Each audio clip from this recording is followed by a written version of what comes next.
죽여버려.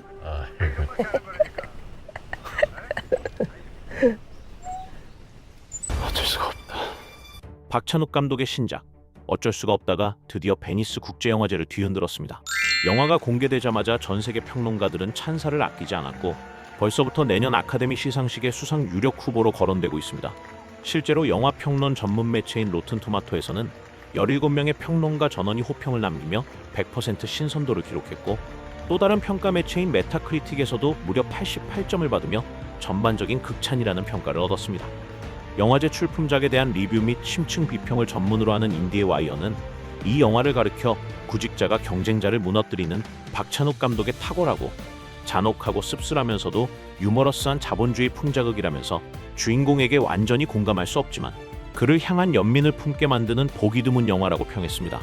또 다른 매체 더 랩에서는 박찬욱 감독은 어쩔 수 없이 언제나 한계를 아슬아슬하게 넘나들다 못해 종종 그 선을 과감하게 뛰어넘는 대담한 영화를 만들어낼 수밖에 없다.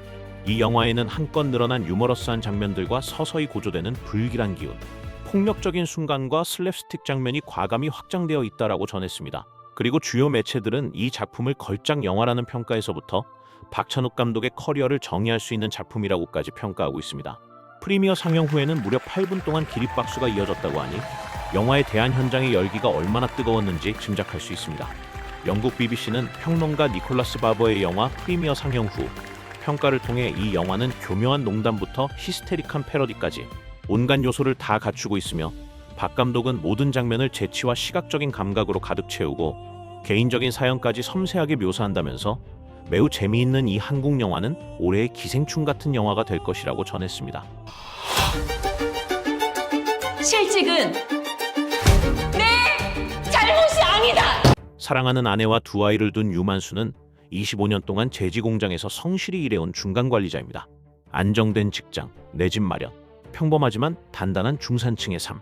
그러나 어느 날 예고 없이 날아든 해고 통보가 그의 일상을 산산히 깨뜨립니다. 넌 뭐하자? 사랑하는 내 가족은 만수는 가족을 위해 석 달 안에 반드시 재취업하겠다고 다짐하지만 현실은 냉혹하였죠.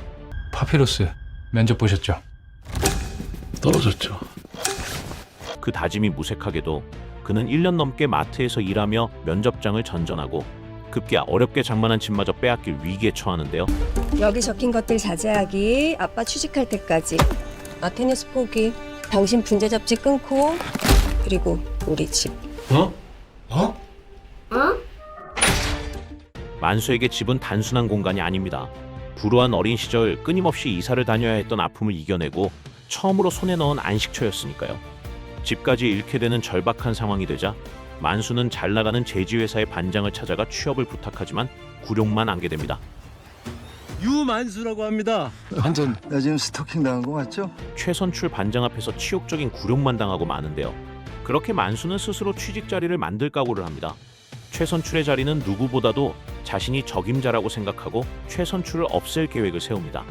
예고편에는 나오지 않는 장면이지만 감독판 장면과 스틸컷 사진으로 추측컨대 최선출의 죽음은 만수가 최선출을 지켜보았던 2층에서 화분을 던져 죽이지 않을까 하는 추측입니다. 그러면서 다짐을 합니다. 내 자리가 없다면 내가 만들어낸다.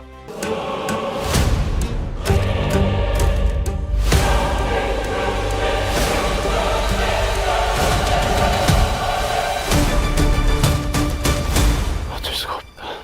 어쩔 수가 없다. 만수는 가짜 구인 공고를 내고 지원자들의 이력서를 받아봅니다. 그리고 자신보다 더 뛰어난 스펙을 가진 사람들을 하나씩 제거해 나갑니다. 그리고 그 첫 번째 목표는 종이에 대한 깊은 애정을 지닌 법모. 당신이 사라져야 내가 살아. 자신이 평생 몸담아왔던 제지업계로의 재취업을 포기하지 못해 만수의 잠재적 경쟁자가 되는데 법모는 이력서를 타자기로 작성하고 LP 음악만 고집하는 전형적인 아날로그형 인간입니다. 두 번째 인물, 차승원이 연기하는 고시조라는 인물은 제지 공장에서 기계를 다루는 숙련된 기술자였으나 구조조정으로 실직 후 구두가게 매니저로 생계를 이어가고 있습니다. 전혀 다른 분야에서 근무하고 있지만 제지업계를 향한 열정만은 식지 않아 만수의 또 다른 잠재적 경쟁 인물인데요.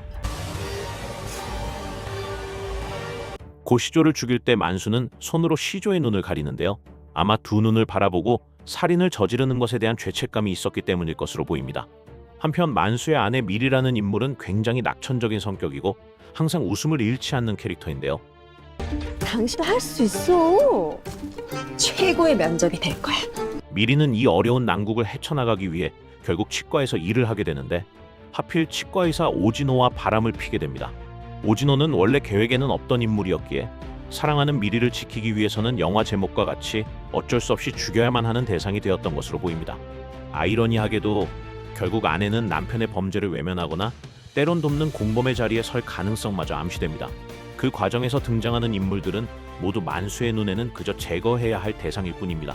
나무가 잘려 종이로 변하듯 평범한 가장의 삶도 잘려나가고 만수는 마침내 괴물 같은 모습으로 탈바꿈합니다. 만수의 눈앞에는 경쟁자들이 하나둘씩 목표로 찍히고 결국 동료마저 제거해야 하는 상황으로 치닫습니다. 처음엔 서툴고 머뭇거렸지만 점점 치밀해지고 대담해지며 살인은 그에게 일자리를 얻기 위한 수단으로 굳어갑니다. 하지만 가정은 이미 금이 가고 있었습니다.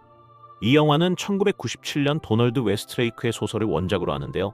2005년 코스타 가브라스가 영화화했던 작품을 다시 각색한 것이기도 합니다. 그러나 박찬욱 감독의 버전은 훨씬 유머러스하고 아이러니하게 영화를 풀어갑니다. 박찬욱 감독의 이 영화의 프로젝트는 사실 20년 전부터 준비된 작품이었습니다. 박 감독은 2009년 부산국제영화제에서 도널드 웨스트레이크의 소설 도끼를 원작으로 하는 영화를 계획했다고 밝힌 바 있죠. 하지만 긴 시간 제작이 지연됐고 그는 그 이유를 단순히 자금 문제 때문이었다라고 언급한 바 있습니다.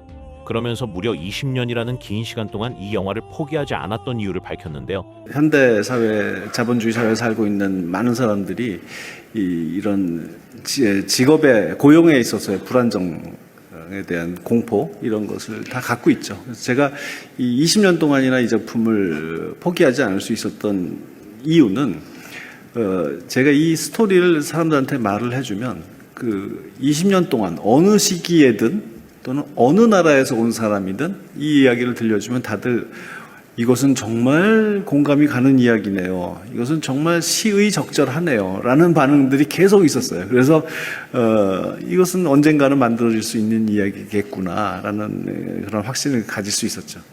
영화 어쩔 수가 없다는 단순한 스릴러가 아닙니다. 일자리와 생존, 가족과 사랑을 둘러싼 냉혹한 현실 속에서 한 남자가 어떻게 연쇄살인마로 추락하는지를 블랙 코미디적 시선으로 담아냅니다. 사회구조의 잔혹함, 가정의 붕괴, 그리고 끝내 무너져 내리는 중산층의 환상이 박찬욱 감독 특유의 감각적인 미장센 속에서 그려집니다. 결국 이 이야기는 한 개인의 타락을 넘어 노동 없는 인간은 무엇이 되는가라는 질문을 던지는 비극적 우화라 할 수 있습니다. 다가오는 일요일 새벽 1시에 베니스 영화제 황금사자상 수상작이 발표되는데요. 베니스 영화제 공식 소식지 치아크인 모스트라에서 이탈리아 매체 12곳이 매긴 별점은 평균 3.7점으로 지난 3일까지 공개된 경쟁 부문 영화 중 가장 높은 점수를 기록하고 있어 수상에 대한 기대감이 높아지고 있습니다.